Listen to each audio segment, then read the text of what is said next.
बच्चे हमने ट्रिग्नोमेट्री के बारे में समझ लिया, ट्रिग्नो की फर्स्ट एक्सरसाइज पूरी ढंग से हो गई, इंट्रोडक्शन पूरा ढंग से हो गया। अगर किसी को ट्रिग्नो का इंट्रोडक्शन चाहिए तो ऑलरेडी हमने वो रिकॉर्ड किया भी हुआ है ना। इसके अंदर जो पीडीएफ है, इसके अंदर भी सारे फॉर्मूला शीट्स वगैरह शुरू में है, मतलब जितने भी फॉर्मूलाज थे जिसमें में हमने इंट्रोडक्शन पढ़ा था वो सारी चीज़ें इसके अंदर है। डन है।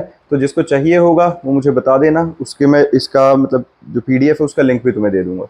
इसके बाद जो हमारी अब जो तुम्हारे डाउट्स हैं, फर्स्ट एक्सरसाइज हमने पहले कर ली है, तो सेकंड एक्सरसाइज ऑनवर्ड्स में अब डाउट डिस्कस करवा रहा हूँ। सेकंड एक्सरसाइज करने से पहले जो एग्जाम्पल नंबर 8 है उसके बारे में बात कर लेते हैं। एग्जाम्पल नंबर 8 में हमारे पास क्या था, if sine of a minus b is equal to 1/2 and cos of a plus b is equal to 1/2 and a plus b is less than और equals to 90, a is greater than b, find a and b। Question समझ में आ रहा है क्या? Simple linear equation in two variable का question है ये। कैसे है?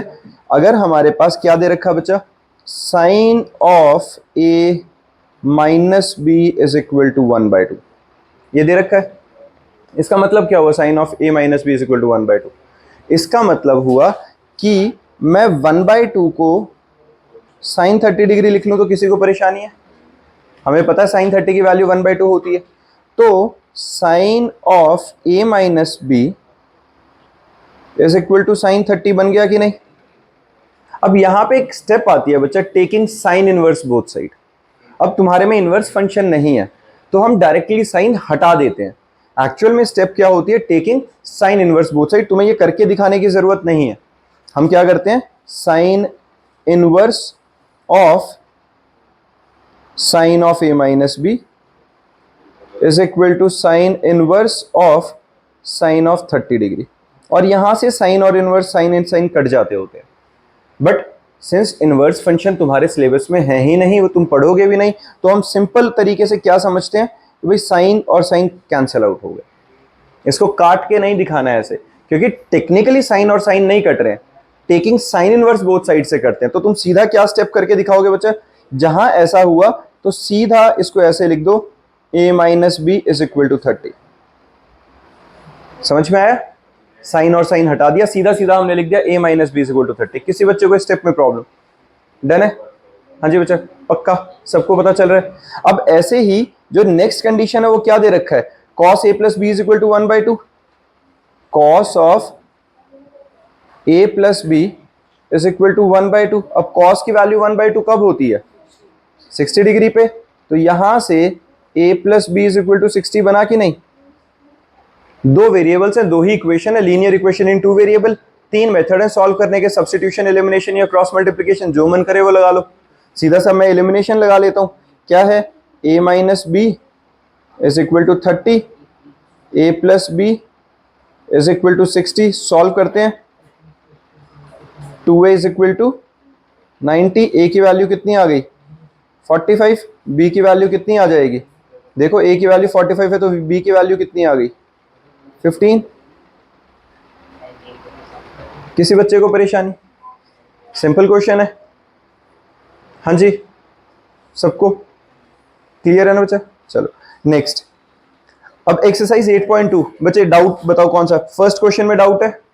फर्स्ट क्वेश्चन का कौन सा पार्ट, फोर्थ और फिफ्थ पार्ट, थर्ड और फोर्थ। फर्स्ट पार्ट में किसी को डाउट नहीं है, सेकंड पार्ट में किसी को डाउट नहीं है, थर्ड पार्ट में डाउट है। थर्ड पार्ट के अंदर देखो बच्चा, अगर मैं यही सॉल्व करके दिखाऊं, cos 45 की वैल्यू क्या होती है, 1/√2। सीकेंट 30 की वैल्यू क्या होती है, सीकेंट 30 की वैल्यू cos 30 का रेसिप्रोकल है ना। cos 30 क्या होता है, √3/2, तो सीकेंट 30 क्या हो गया, 2/√3 प्लस कोसिकेंट 30 मतलब साइन 30 का रेसिप्रोकल। साइन 30 क्या होता था, 1/2, तो उसका रेसिप्रोकल होके आ गया 2। खत्म आंसर। अब इसको बस सॉल्व करना है। सॉल्व कैसे करें, 1/√2 एज इट इज रखते हैं, डिनोमिनेटर में एलसीएम ले लेते हैं हम।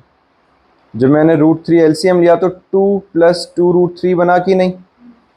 अब इसको कैसे लिख सकते हैं, 1/√2 टाइम्स √3 डिवाइडेड बाई 2 + 2√3 बना कि नहीं। समझ में आया आदित्य भाई साहब? क्या नहीं आया, रेसिप्रोकल करना नहीं आया। रेसिप्रोकल कैसे करते हैं बच्चा, तो a/b और नीचे क्या है, c/d। ध्यान से देखो, ये क्या है, c और ये है d, ऐसा ही बना कि नहीं। तो अगर मेरे पास a by b divided by c by d होता है तो हम इसे क्या लिखते हैं, a by b into d by c. यही करते हैं ना, डिवाइड को अगर मल्टीप्लाई लिखना है तो रेसिप्रोकल करके लिख लो, वही किया है मैंने।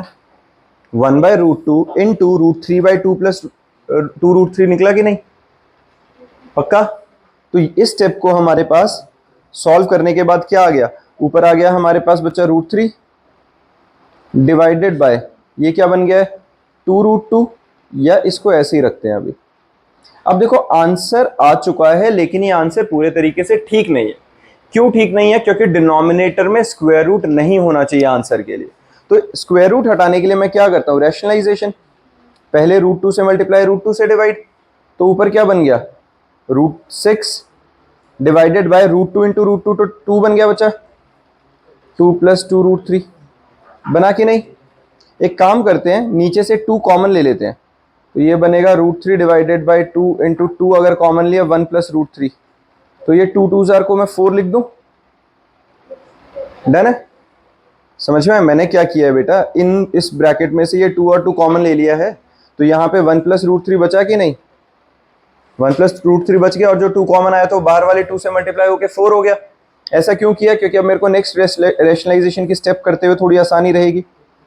1 + √3, मुझे अब डिनोमिनेटर में 1 + √3 को हटाना है, तो 1 - √3 से मल्टीप्लाई, 1 - √3 से डिवाइड कर दिया।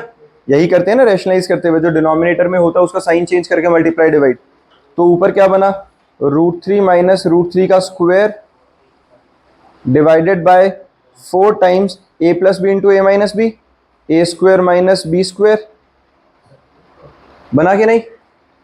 ऊपर क्या बन गया √3 - 3 डिवाइडेड बाय 4 टाइम्स 1 - 3। ये हमारे पास जो भी आएगा आंसर आ जाएगा, √3 - 3 डिवाइडेड बाय 4 टाइम्स -2, या नेगेटिव ऊपर कॉमन ले लेते हैं तो 3 - √3 लिख लेंगे इसे, और नीचे 4 2 -8, ये कट जाएगा। ये हमारे पास 3 - √3/8 आंसर होगा।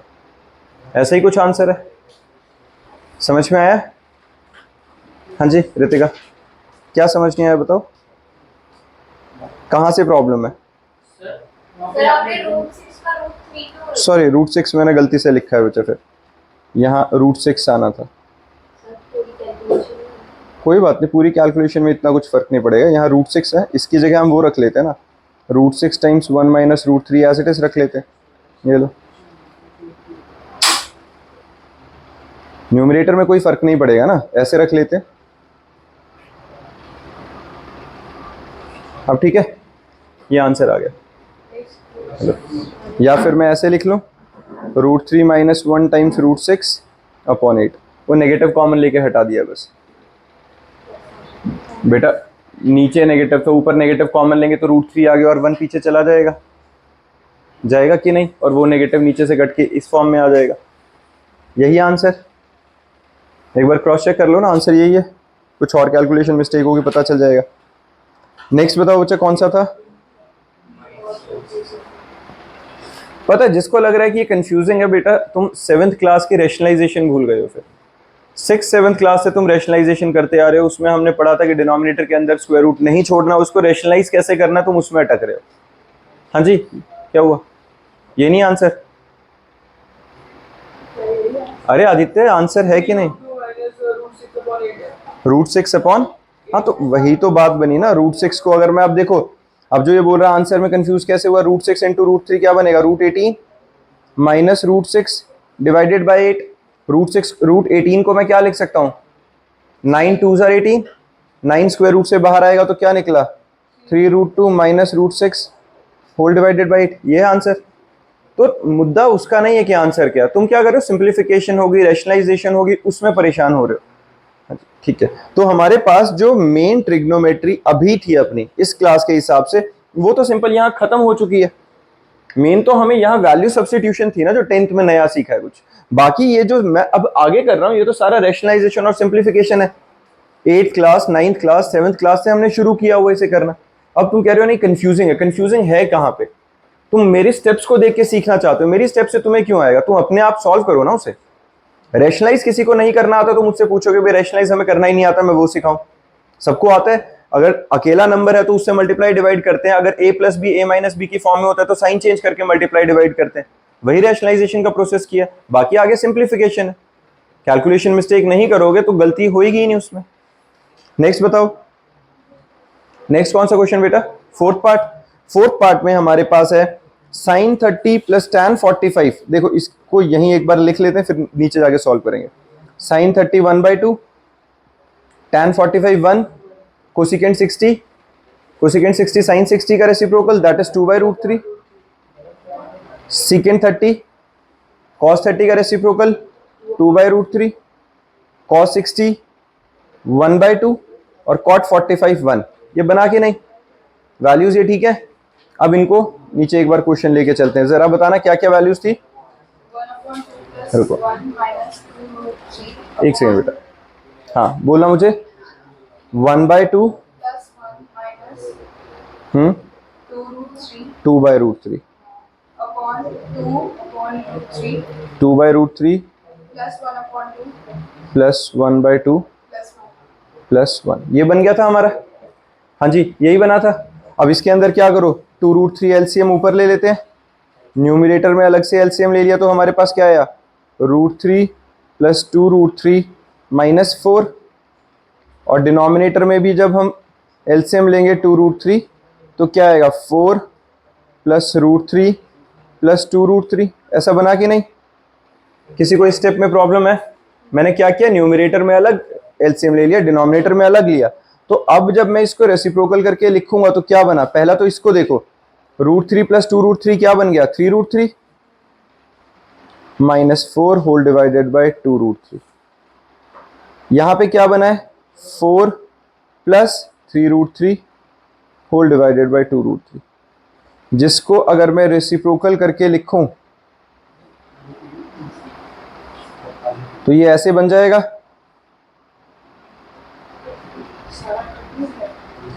हाँ जी ऐसा बना कि नहीं? तो ये और ये कट गए। मैंने यहां सिर्फ क्या किया, रीअरेंजमेंट में मैंने जो यहां पर 4 प्लस 3√3 था उसे 3√3 प्लस 4 लिख लिया।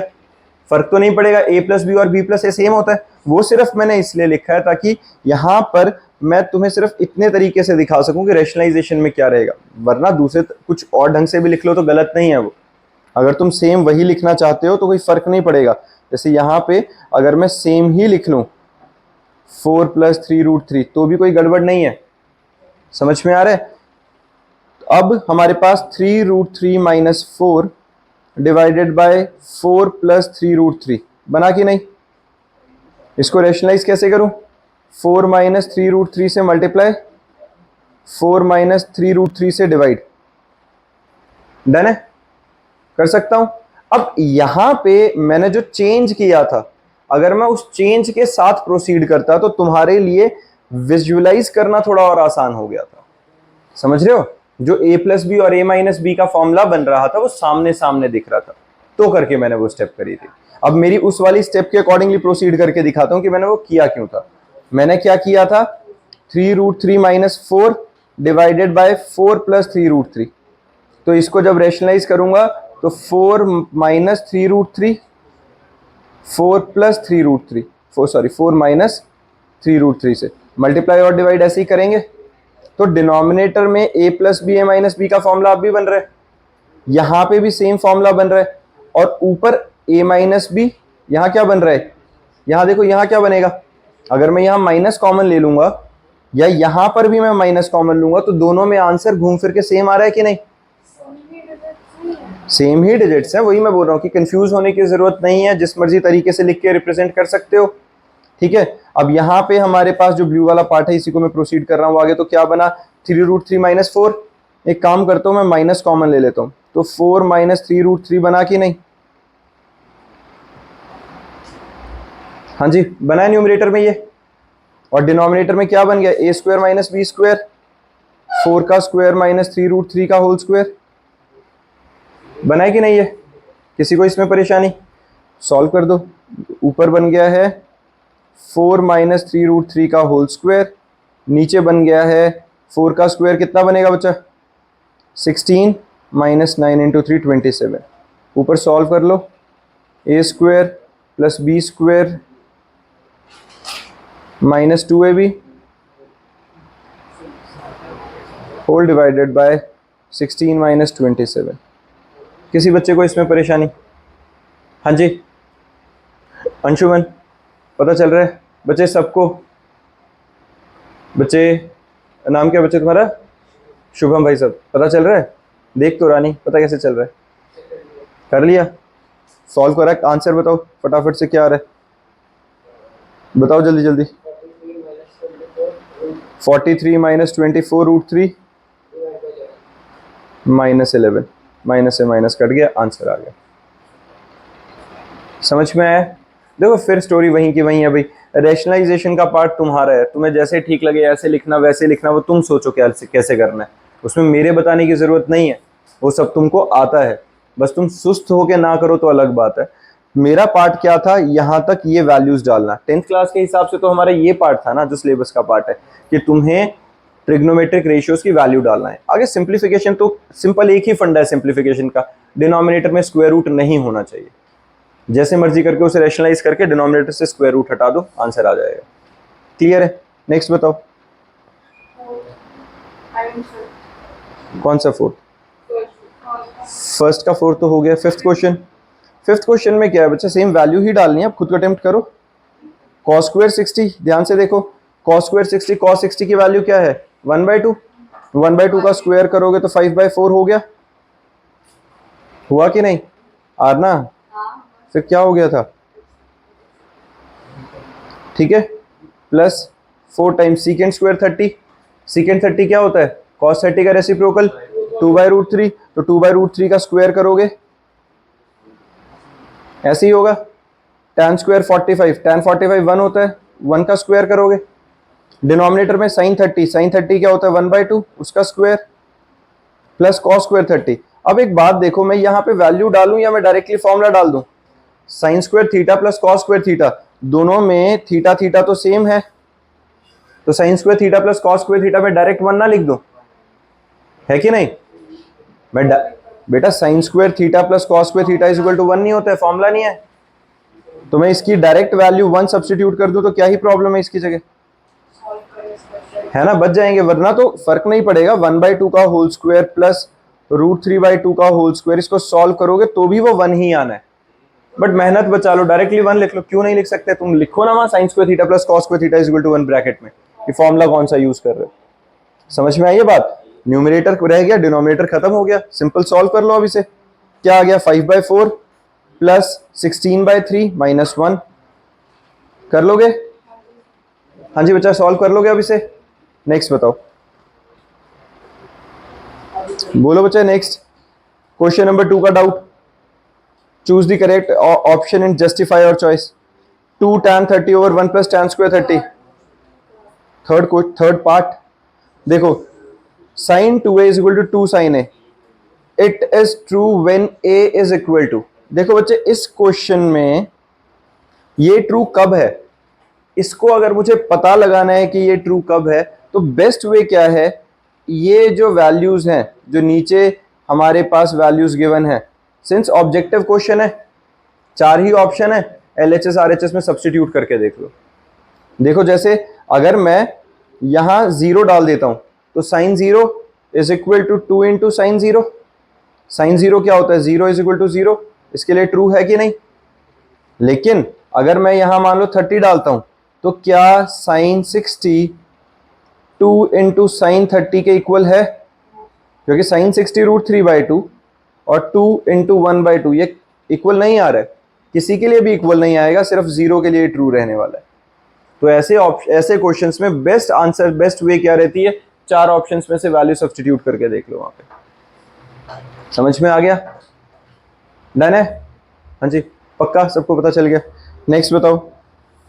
अब ये थर्ड क्वेश्चन, ये सेम वो एग्जांपल जैसा हो गया, tan a plus b is equal to √3, a plus b √3 कब होता है, tan की वैल्यू √3 कब होती है 60 डिग्री पे, तो a plus b is equal to 60 first equation. ऐसे ही 1/√3 कब होती है 30 डिग्री पे, a minus b is equal to 30 degree, second equation. Solve कर लोगे, आंसर आ जाएगा। हाँ जी क्लियर है? नहीं, किसी बच्चे को डाउट है इसमें? सेकंड क्वेश्चन का